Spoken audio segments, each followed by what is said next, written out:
What is a personal brand?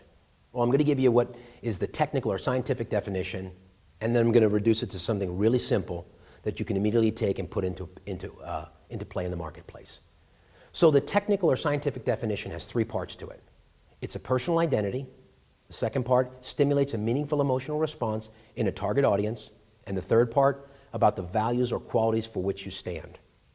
So it's a personal identity that stimulates a meaningful emotional response about the values or qualities for which you stand. Now, to make it really simple, it's the word or phrase you want people to think of when they think of you. Or it's the word or phrase people think of when they do think of you. And the only difference between those two statements is the first statement involves you being intentional about driving what you want that personal brand to be. Because make no mistake about it, if you don't decide what you want your brand to be, people will decide it for you. You know, I've had the great fortune in my life to speak to some amazing groups of people.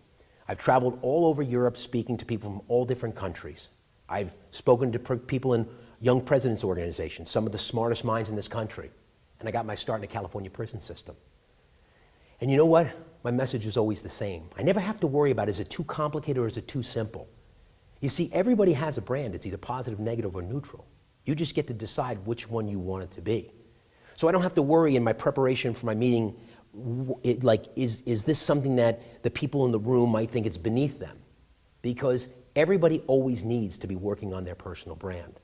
I'll give you a good example.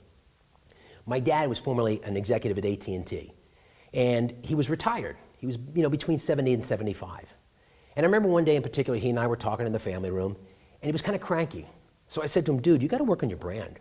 And he looked at me, he's like, I'm 73 years old, why do I have to work on my brand? I said, well, how many grandchildren do you have? He said, I have 32.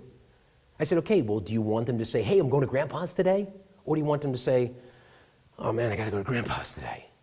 You see, the only difference between whether they were happy or whether they were sad, whether they willingly wanted to go or they were going to do their duty, was Grandpa's personal brand. He had the same presence, he had the same money, he had the same house, same everything.